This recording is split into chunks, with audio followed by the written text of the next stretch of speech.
Everyone, welcome to Parramatta Artist Studios. My name is Sophia Kuyun-Jan. I'm the coordinator here at the Artist Studios. I would like to begin today's proceedings by acknowledging the Darug Nation, the traditional custodians of the land on which we gather, and pay respect to their elders past, present and future. Thank you for all coming today to the Artist Exchange.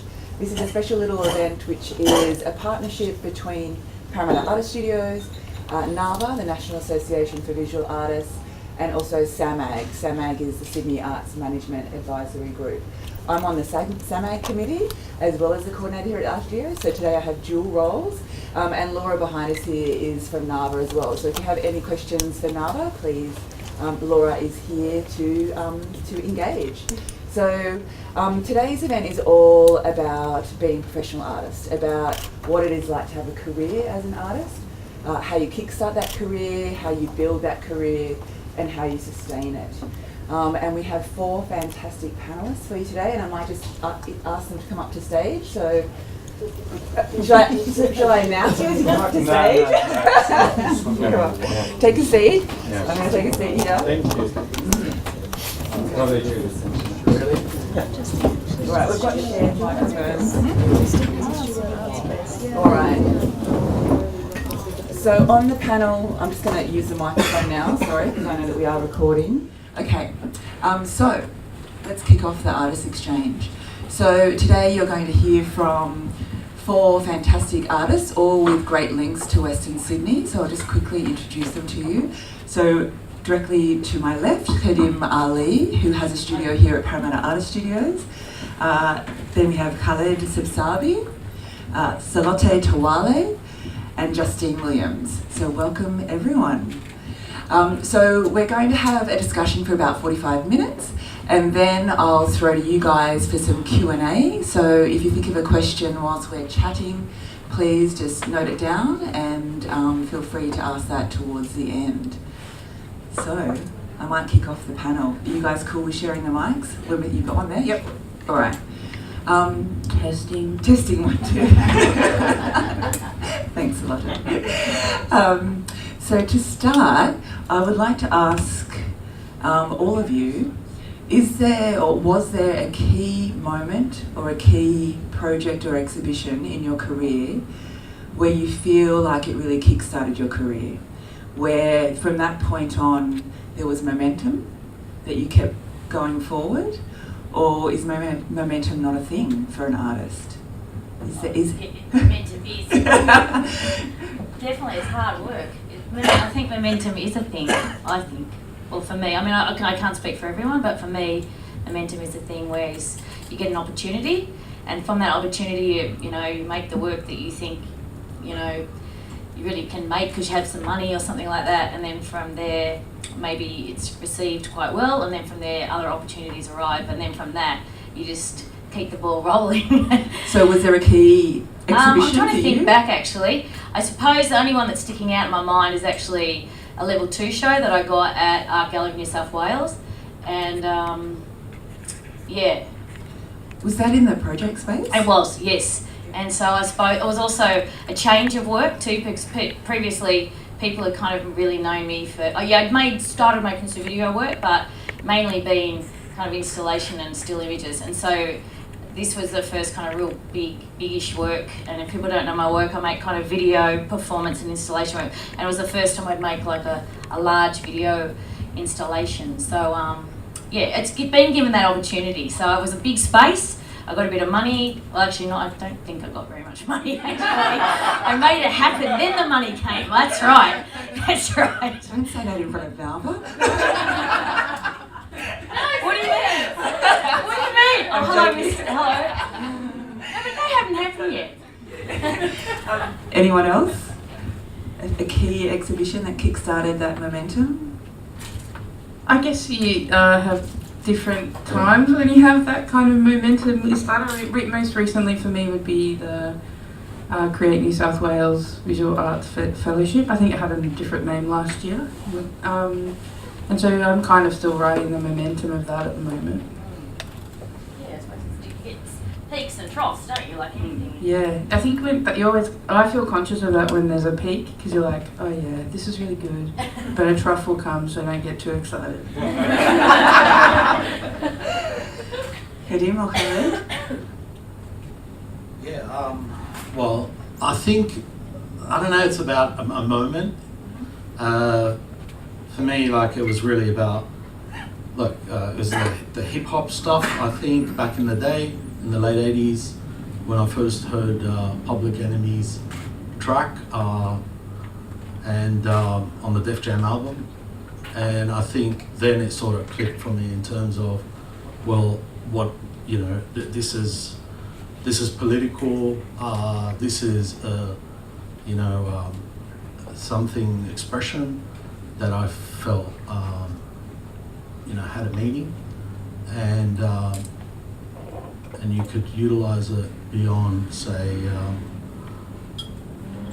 just violence. Yeah. So to be able to, yeah, I think that was a moment. You know, that was like in the late 80s, obviously, and that was a very different time, different age. But yeah, I mean, it's just ongoing, really. So to answer the question, it's really just ongoing, yeah. And momentum, yes, you do need the momentum, and the momentum is ongoing. I'm still thinking about it when this happened.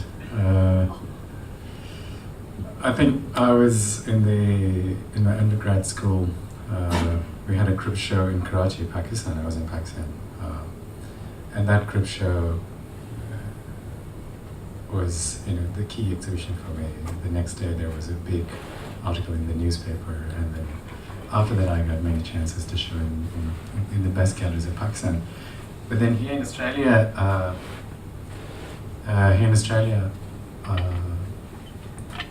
I think the 5th APT Asia Pacific Triennial, that exhibition was an exhibition which was my first big exhibition here in Australia. I think that was the key exhibition here in Australia. And Justine, you mentioned the project space. I know, Kadim, you've also shown in the project space.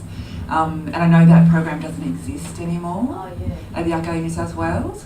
And I know that was quite a key program for artists that did create that moment, that turning point for people's careers. So do you see, and I'm just curious about the role of large institutions that they play in an artist's career, through programs like the project space, and how significant that's been to you, say, Justine, being in that space you mentioned earlier, and Kadim, was that a seminal point for you as well?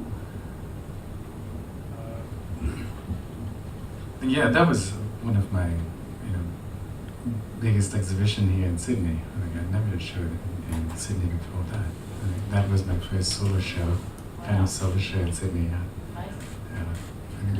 Yeah. It's a great start. I think it is. I think it's really important for the larger institutions still to continue to show living work that's here, not just a lot of the larger institutions do show work of artists that are alive, but are they artists that kind of are local as well? It's nice. I think sometimes I feel like I don't know, there's a lot of this blockbuster thing, and I understand why they have to do it because it's money and they need people through the door. But I think that's why I think actually maybe, even though I don't think it was a very successful first show, the National, which just happened this year, wasn't it? Yeah, which I was in again. I think that that's really that kind of thing, and that to me was like an old perspective type of thing. I think that's really important, even though anyway. Yeah. And I think picking up on that, I'm curious about what you all think, because you all have shown in major institutions. How important for you as an artist is it to show in those institutions? And you just mentioned Perspecta, which Khaled was in the early days. How pivotal have those experiences been to your career?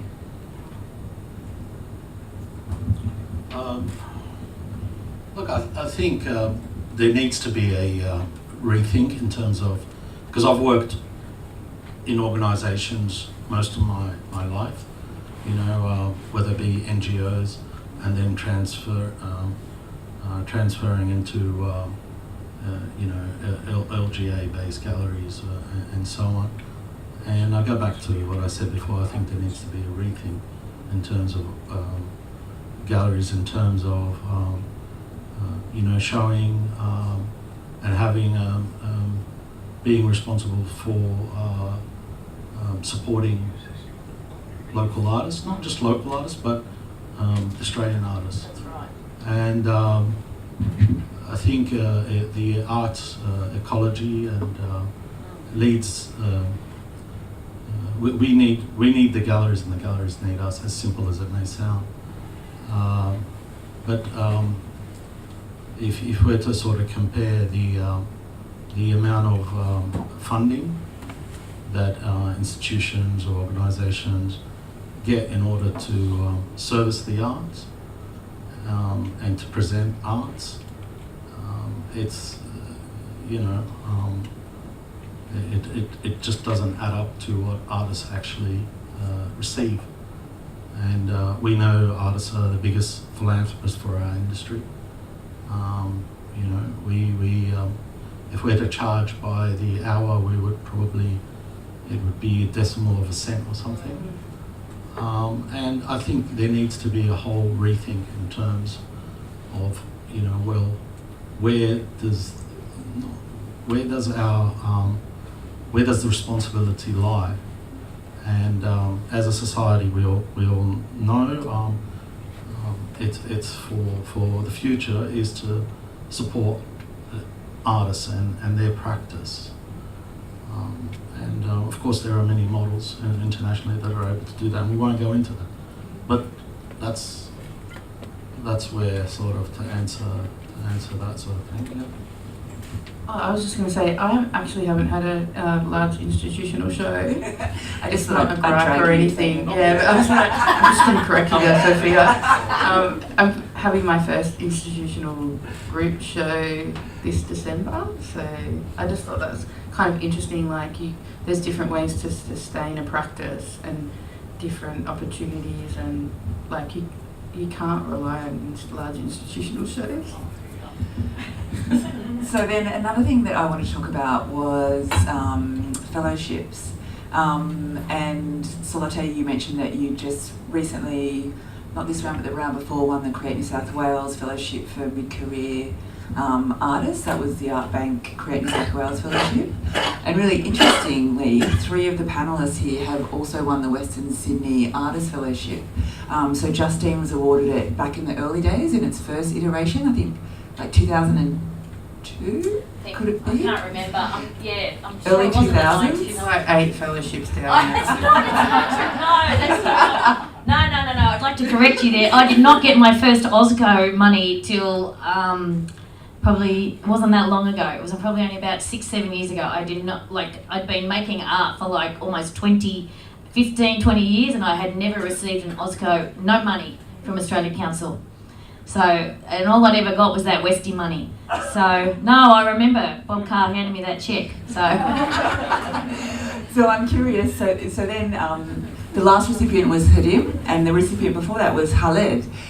So I'm interested to know how those fellowships have had an impact upon your career. And for those who won the Western Sydney Artists Fellowship, has the Westie money been important to you in particular? I'd just like to give a shout out first for bringing back the Westie money. Yes. Yes. So that's the first thing, because that was lost somewhere for a while. It was. But for me personally, what it's done is I've sort of hung up my boots, and I'm just doing full-time art now. So it's given me a time to really think. I mean, beyond the, what I wrote in the submission in terms of I will do A, B, and C, which we do, but it really, I thought through and decided that enough's enough, and this is a good time just to focus on making art. So that's yep. I was still thinking about where did that money go? Seriously, when you start talking about that, I was thinking, where did that money go? Oh my God, okay. horrifying now. Probably on the project that you said that you were doing. Yeah, 10,000 just for laser cutting. Oh my god. Okay. Yeah, but I think that those fundings are the lifeline of the ideas. Most of the ideas come into my mind and then they fade and they just die, and without being practicalized. But with these fundings, I think they're the lifeline of these ideas, and I think next year I'll be putting some exhibitions from those fundings. Yeah. And also working. Just one other, sorry. I think it's really unfair that we have to apply over and over and over again to be able to receive this one fellowship, in a population of 2+ million, Western Sydney. Yeah, and that's sort of brings back, I know it's sort of bringing back this idea, but yeah, it's almost like a lotto system. I mean, a lot of time goes in to writing an idea for a submission, an application. It takes a lot of time, and then what we do is the concept, a lot of us, personally speaking, but I think, we just, because it wasn't successful, the funding, we pretty much throw the idea to the background and continuously think of new ideas and new ideas.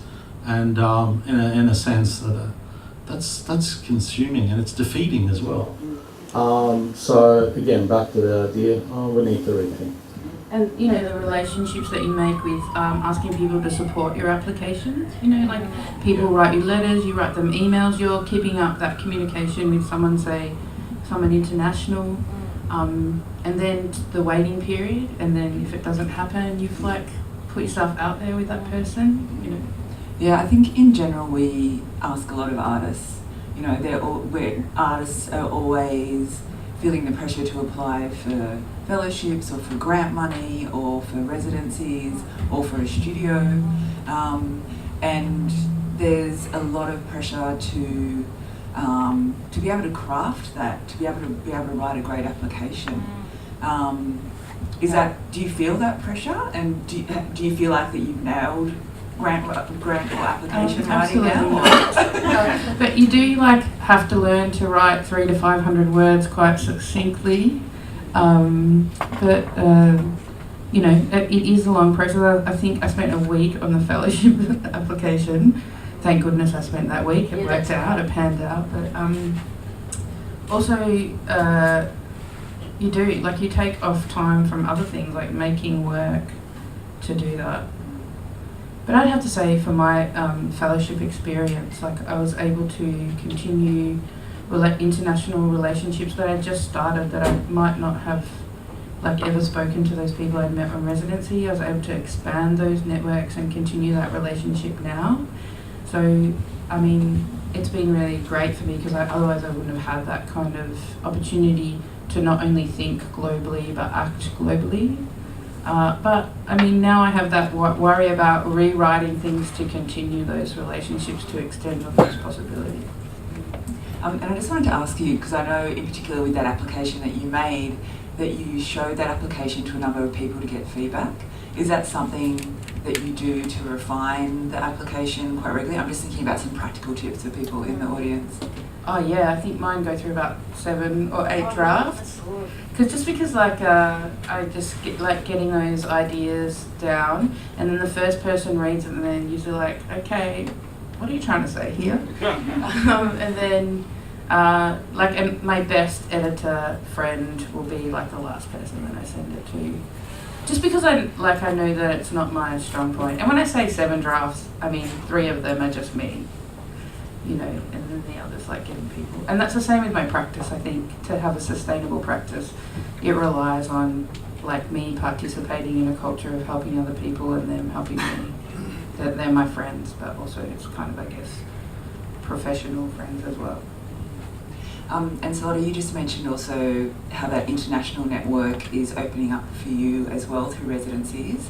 And I just wanted to ask the other panellists as well, who have shown internationally or undertaken residencies internationally, how important is that international aspect of your career And have you gotten to a point now where you feel, well, I guess for Khaled and Kadim in particular, based in Western Sydney, but have an international practice. How difficult is that for you? But also, I guess, what is the importance of that for you as well? Well, international residencies, like I just did a residency in Korea with the support of Asian. I just went there for my research, and it was not something to project my international career there. I think it's important for my practice, and also I'm not very conscious about my career, to project my career. I usually don't do anything to project myself. I only do my exhibitions, and yeah, these residencies are like research and the research for my upcoming projects. When I need sort of research in certain countries, then I find a way, like which way can I get through these residencies. So I think that's the only time I apply for residencies. Otherwise, I won't apply for anything. I mean, just to be sort of bring it back to the question directly. Back in the early day, what I used to do was submit internationally to different festivals, different exhibitions, right? And these still exist, whether video festivals or whether it be sound, etc., etc. And I would submit my work, and the majority of the time there'd be a rejection, but every now and then you would, you'd be successful and your work would be shown. So, and I did that a lot because I was really frustrated because I couldn't get any exhibitions here. Again, because I was, producing work and so on, but I wasn't, showing in the Australian, environment. So I was sending works abroad, and from there, like I said, and I think from there, I mean, yes, people, you will get some sort of traction. People will look at your work if there's interest in the work. People will follow you. And just to say, I was actually showing abroad, having major international shows before even showing here in Sydney. Which is a rare thing. Why do you think that is? Look, I think, Sophia, just to say why is maybe it's context. Maybe the work that I was making, had no relevance in terms of what the environment was at the time here, which is fine. And as it may be seen, it may be frustrating, but it is what it is. And over time, now you're showing. But having an international is critical, really, having an international presence, because this is where your work is seen at the sort of the global stage, and biennials are important in that. Some people disagree with that, but that's fine. But I think this is where people go and other curators and so on see work, and from there it sort of lends itself to other possibilities to exhibit.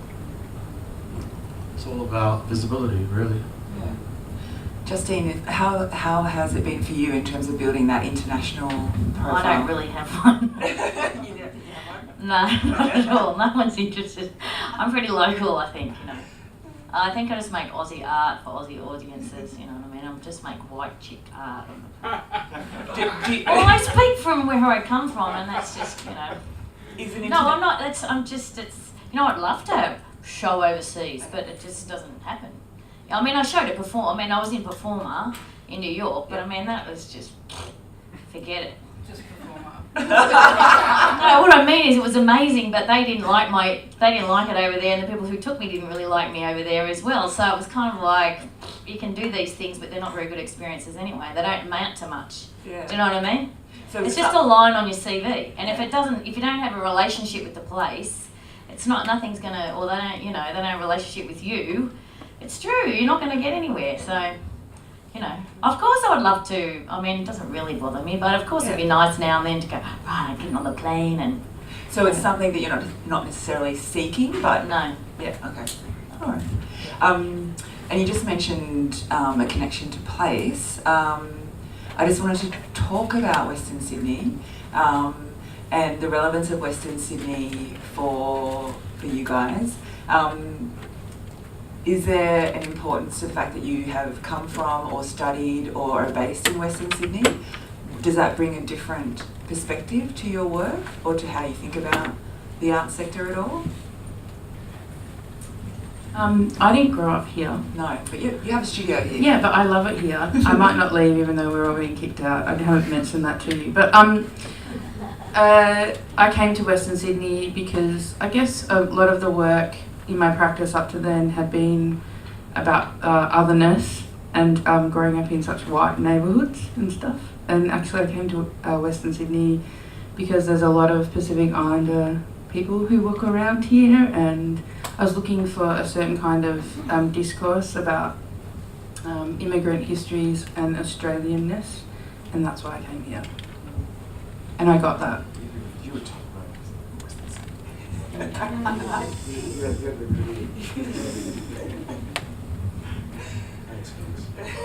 can talk about it a bit too. I mean, I don't come from this part of West. I come from Southwest. So I come from Bankstown area, which is a bit different, but it's still the West.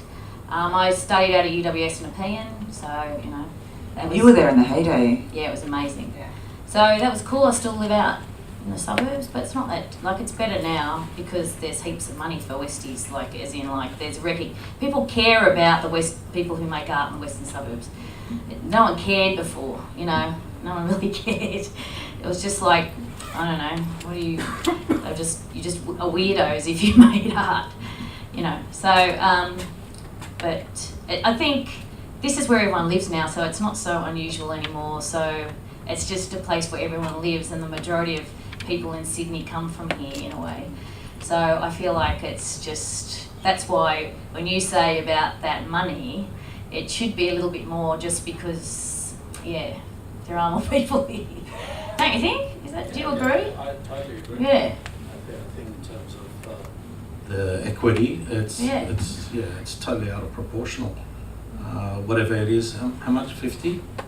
Yeah, 50. Yeah. It's not much when you're looking at 10% of the nation's population. Westie. So look, Western Sydney, the idea, really, yes, you're right, Jesse. Things are, being evolving and developing, and cities are blurring and so on. But the cultural diversity, and in terms of, what the idea of multiculturalism, the dirty word of multiculturalism, this is the face here in Western Sydney, and having the opportunity to be, part of that, is almost in a sense for me, it's a refuge. It's really a refuge, because when you've already lived that migrant experience, and you've come from another place, you find strength in this, whether you believe it or not. And all the benefits are around us within that. So. Well, that's what's made the Western Suburbs more interesting from when I used to grow up. Well, that's that's the thing. Look, Gough Whitlam. There was Gough nothing. Whitlam, Yeah, that's exactly right. Okay, Yeah. Paul Keating. That's right. Western Sydney, That's Fairfield. Right. That's exactly right. Like Bankstown. That's right. It's much more interesting than when I grew up. There was nothing What do you out want? where I Turnbull came and from. Howard. There were only people who looked like me when I grew up, it's much more interesting now. Yeah. So, Western Sydney. Do you have a reflection, Kadim? well, it's been only my 4th year being in Western Sydney, and I don't know how to say, like, it does have its impact on my work, on my practice. Being very, very new, a settler in Western Sydney, my new projects are very, very connected. The new works are very connected to the immigrants that I saw in Blacktown and in Parramatta.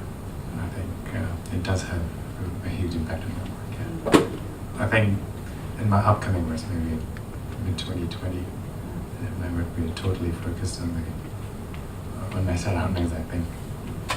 Yeah, well, sometimes it takes a while for that sense of place to seep into your work. Yeah. Okay, well, I wanted to shift focus again slightly and maybe peel back that facade of the individual artist and talk about, I guess, that almost that invisible team of maybe collaborators or assistants that you all have. So whether it be a studio assistant or someone who does technical work for you, or someone who just does admin for you. Maybe it's someone who writes your grant applications. I just want to hear your reflections on who those people are around you and who you call on for what reason. I think we were talking about the application before, and I think it's the time to reveal the secret that I have a grant goddess, and that goddess is Liz Knoll. I heard she was a grant goddess. Every time she wrote me a grant, that was successful. Every time she wrote, yeah. And like, she was the person who I discussed my ideas with, my projects with, and then she writes it really, really like properly, like according to that grant, and then she kind of relate everything to that grant. So I think she's just very smart writer. I think. Is she going to get a few calls now? Yeah, I think. You kept that to yourself. For me, as was just made apparent, there are a number of drafts and there's a lot of people, but also I'd say fellow artists and friends that I don't think I make work alone. I think none of us do. We do it as a community. We help each other out, even if it's just a conversation. But more often than not, it's like people helping you get to that final finish of things. Every now and then, when I can afford it, I have an assistant because I'm bad at admin and data management.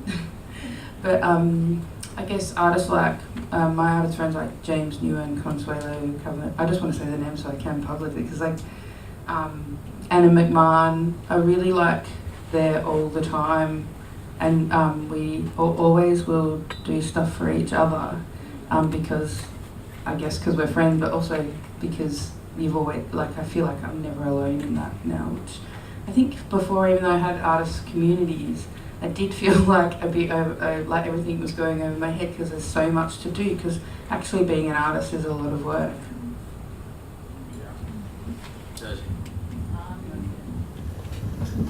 Do you have a technical assistant that helps you sometimes, or?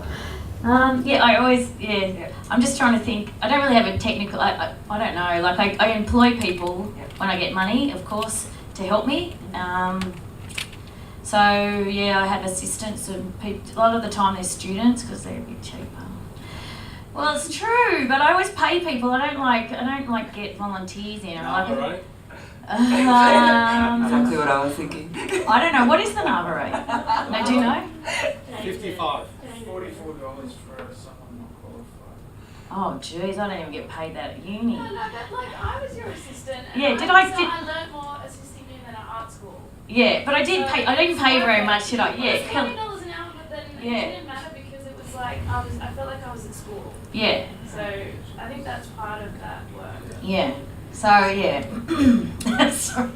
Yeah. I'm happy to have that situation then. Yeah. Well, because they're kind of friends. Well, you know, a lot of the time they're friends who I also get to work with me too, because they've got to be people that you like or something, you know.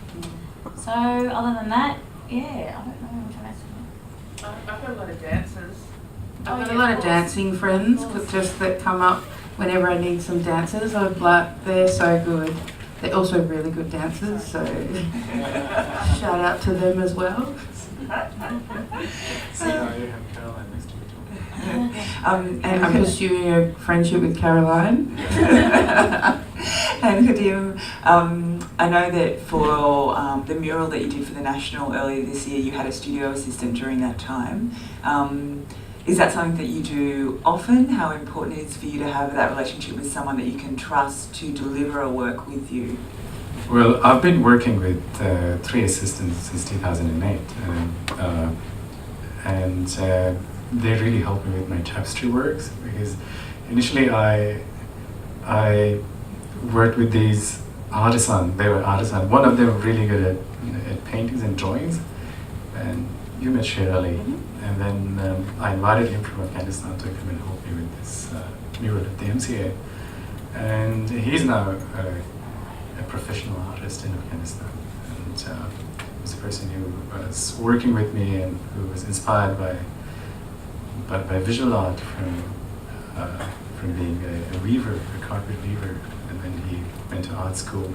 And even then, when he was in art school, like, on his summer holidays, he was working with me. And then after his graduation, he started working with me professionally and as an artist. And he still works with me. He's running now my Kabul studio with other 2 assistants. He's still working for my upcoming exhibitions here. And here I have, whenever you receive a response from your email, or an email from me, it's Market, Maz, who is writing it. Actually, I pay Market to answer your email. Okay. And when I'm replying to Facebook Messenger, I think that's probably the time when I'm in the toilet. I usually don't use that any other time. That's the only time when I open my phone. So yeah, I try to to stay focused on my work, because some of them are really disturbing. When you read an email in the morning, like, it stays in your mind all day. And I think best is to check your email. I check my email in the evening before going to bed, and or best is to give it to Market. Yeah. Yeah, just give it to Market, and then she'll look after that. And when she first looked at my computer, she was like, "Hadim, what is this?" I said, "This is a computer." I said, "No, what is this inside?" I said, "Well, that's why you're here." I said, "I'm here to clean your shit." I said, "No." Yeah, cleaning out your inbox can be anxiety-inducing. I've got 3,000 unread emails in mine. Yeah, but when things are sorted out, when things are organized in my studio, it's scary for me. Like, I get scared when everything is organized. Yeah, I get really, really scared. I was like, something is happening. If someone's coming visiting my studio, when it's messy, it's me. It's totally me. But when it's organized, I don't feel like working on that, because it's going to be messy again. And yeah, and I like being in a really, really messy studio. Now I'm going to ask one more question, and I'm going to put you guys on notice. So if you've got some questions that you'd like to answer, get ready. One very simple, broad question. What would be your main tip or tips for someone as an emerging artist or an artist wanting to get a leg up? What would be your main piece of advice for them?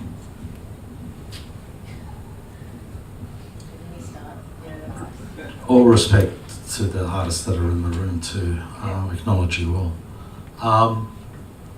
I think the thing, is don't make work for exhibitions, make work that you want to make work, and don't make work to anyone's timeline, and the rest is up to you. That's my. Well, I never ever thought, even when I was in the art school, I never ever thought of being a failure as an artist. But you know, I was doing what I wanted to do, and I never ever thought of the audience in my work, or a gallery, or a market, art market. And I think if someone is focused or very committed to their work, you know, they will be found someday. Yeah. It's almost like the same thing, isn't it? Like the art world is slow. Sometimes you're just making work for future audiences, whether here or elsewhere. So you just keep going and keep working on the way that you practice, and be faithful to your art friends. Can I say thank you? Because I don't really have any. All these people have just given me advice because I don't know anything. I really, no, seriously, I'm at a point in my life where I just don't know anything and I'm confused, and so I don't know. So any advice, I can't give people any advice because I don't know. Is there someone who has been, if I flip it the other way, has there someone that's been maybe a mentor to you in your career? Oh, millions of, lots of artists, people here today, every day. Yeah. People who aren't artists a lot of the time also are, because they kind of set you straight and they don't sit, like they kind of tell you things that other people that are in the art world, whatever that is, won't say, I suppose. I suppose the only thing I could say is, which it doesn't really apply anymore, is document your art will. But that's happened to me again recently with a live performance where I spent all the money making it and then I didn't really think about the end, like getting someone to document the thing. And it looks really bad. It's important. Yeah, Like, right. Yeah. You can be found just on your website Yeah. by like someone. That happened to me at a show overseas. Yeah. It's because I was found on their website. Yeah, so I just don't have any good. No, that's great. That's an important tip. Yeah. Okay. Now, Laura, do you want to grab? We're going to share the microphones now.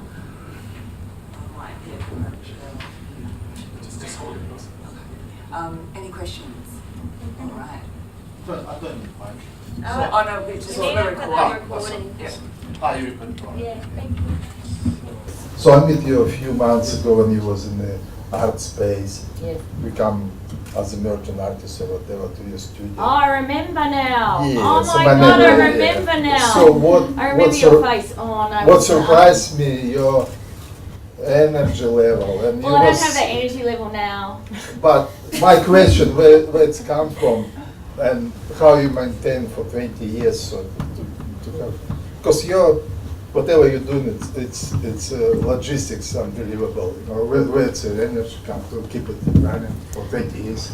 I kind of describe it as like a being addicted. That's exactly how I feel like art is sometimes, an addiction, and it's not always good.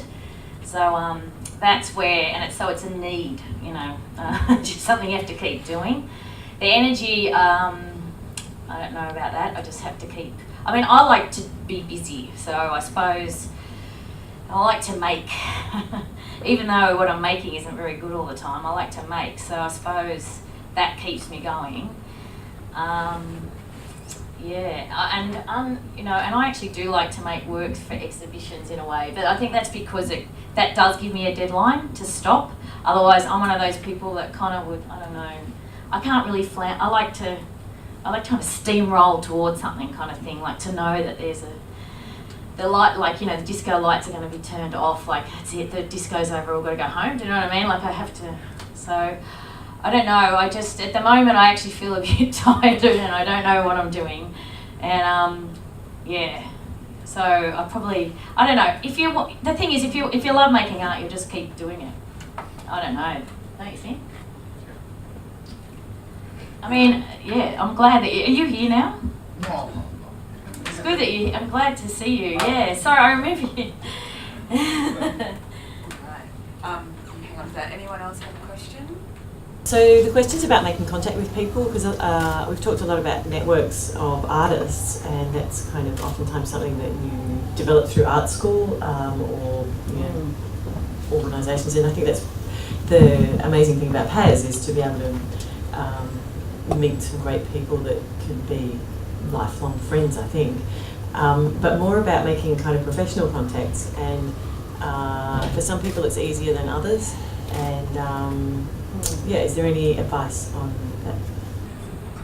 I don't really have that much advice, but I would say that, like, you know, there's just different ways to do that. I feel like it's easier in a casual environment than, but I've heard of people like meeting someone through an Instagram message, or meeting someone at an opening, or meeting someone like in an official meeting capacity. But maybe when you show somewhere, that relationship can like lead to something else. I don't know if that answers that. I feel like relationship for me, it's different. Everyone's got different trajectories, different ways that they work. But for me, it's about time. It's about building things over time. Nothing comes quickly, I think. There's that thing where you finish art school for me, and then you have that group of friends, and then I opened an ARI with friends, and then so the ARI was a great way to keep making art, you know, without being, you know, worrying about where else to show, because you've got your own place to show. Then from there, of course, you meet other artists, and it just keeps growing, you know, and as you that just develops and deepens, and all those networks just grow, I think. And that's just a matter of time. That's what I think. But also too, I mean, I remember when I was younger, I used to love to go openings. I think openings are a way to, I don't know, meet people, I think. Residencies? Yeah, Best residencies. is to, Yeah. Sorry. I think best is to find yourself a good gallerist. Yeah, I remember. Go on, tips on that. Yeah, Yeah. I was at the Documenta 13, and I met Anna Schwartz and Rosalind Oxley there, and then they asked me if I have a gallery in Australia. I said, no, I don't have a gallery. And they gave me the name card, and they asked me to when I get back to Australia, go and see them. So I went to Rosalind Oxley, and it was an opening, and Khalid was there, and I met Khalid, and Khalid asked me, why am I there? I said, I am here to see Rosalind. And he said, no, brother, wait.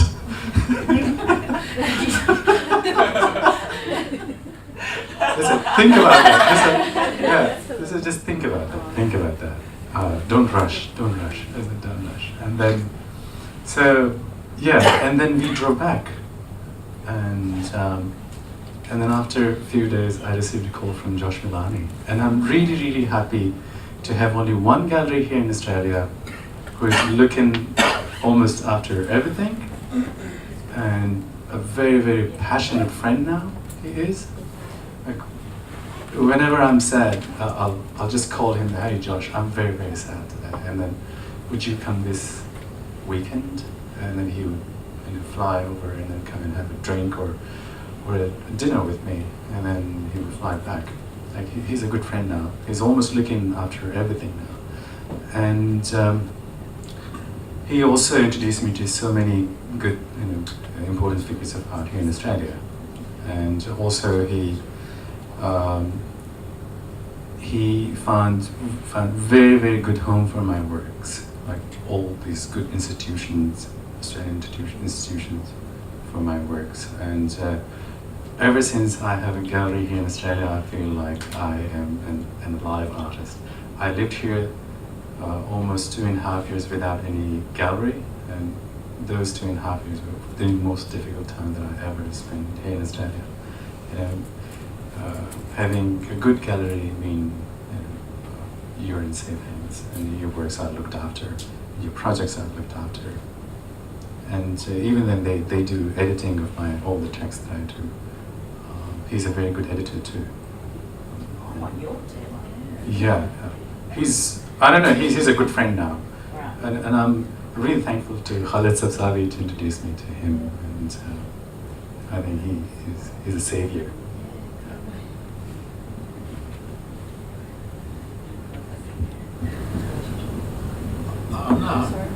No, it's all good.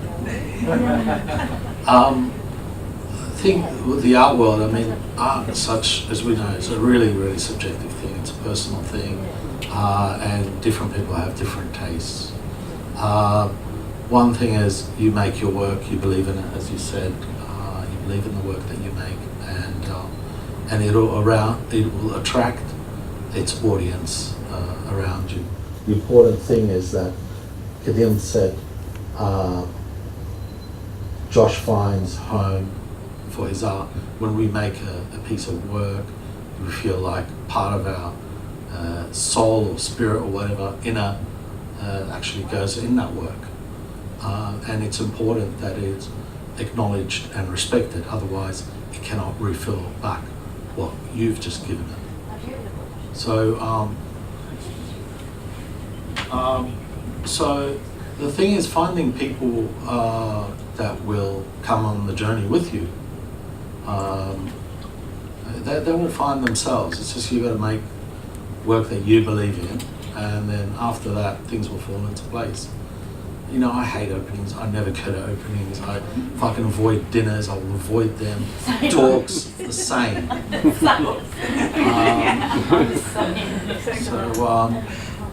Thing is, it's just a matter of finding those 3 or 4 people in your life that really believe in what you do and support what you do. And then from there, things will blossom. And they'll grow if that's what you want to do. Finding those, networks, yeah, it will just happen. It's just, as you said, time, commitment, and it will hopefully will happen. Anyone with another question? Yeah, go for it. Thanks. There was a bit of a sentiment at the start of the panel, and we were talking about kind of supporting Australian artists, that maybe that might be in decline, or is Perspective was raised, and there was this sense from the panel that maybe there's not as much support for Australian work currently, and I'm interested to hear a bit more about that. Look, the National is just, as you said, it's a rebirth of Perspective. The few people that sort of, the brainchild of that, or the people that sort of resurrected, I will call it the National. But it's actually Perspective. I mean, it's a step in the right direction, and having 3 or 4 institutions that put it together. 3. Which is a lot of gallery space, a lot of resources. It's going to happen for the next 3 or 4 years, and in each one, I'm not sure 60 or 70 artists maybe in each edition. So that will sort of, broaden the opportunities for artists.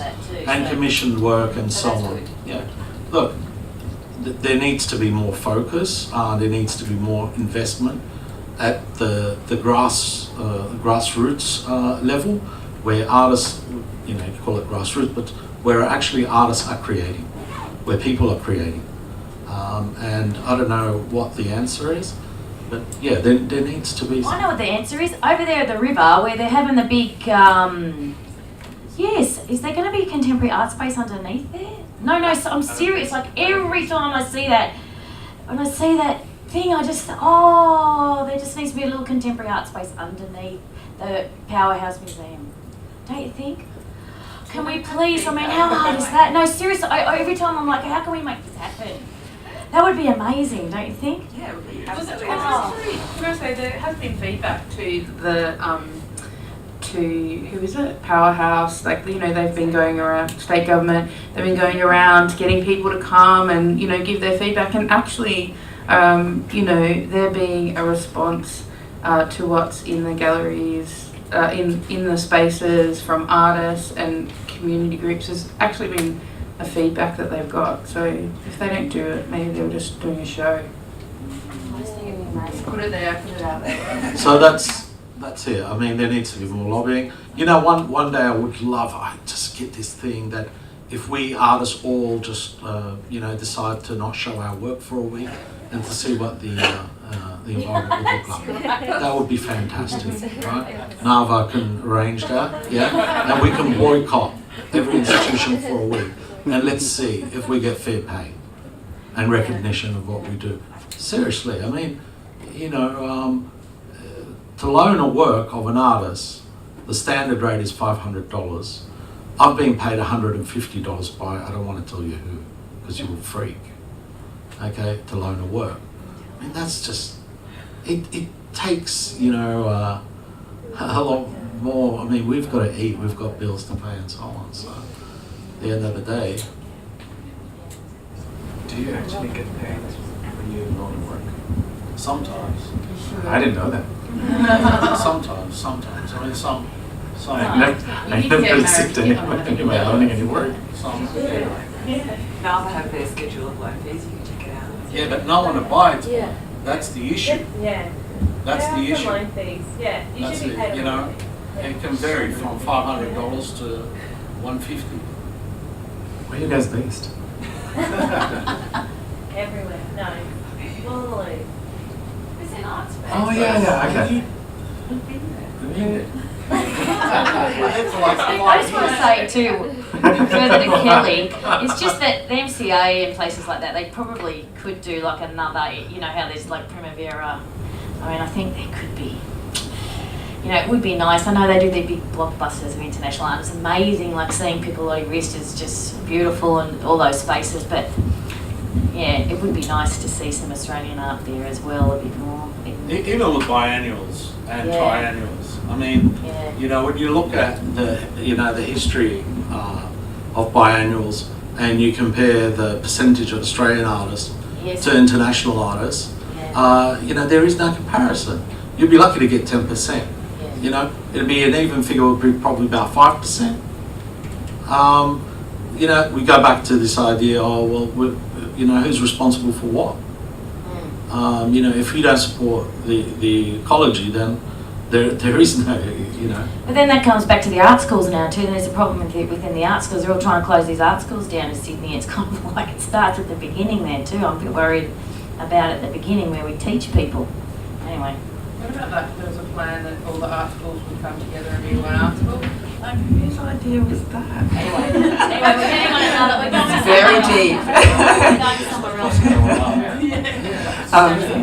Cool. All right. Well, I think we might wrap up on that note. But I think essentially where we came to at the end there was how important the arts ecosystem is, how important it is that artists are at the centre of that, and that they're supported and celebrated, as well as challenged and, you know, and really given the opportunity to platform their voices and their work. So yeah, I think where we came to was that ecosystem is really important between galleries, gallerists, museums, institutions, public spaces like this. So thank you to our fantastic panellists, Justine, Salote, Khaled and Khadim, and thank you to our fantastic audience. Thank you for coming.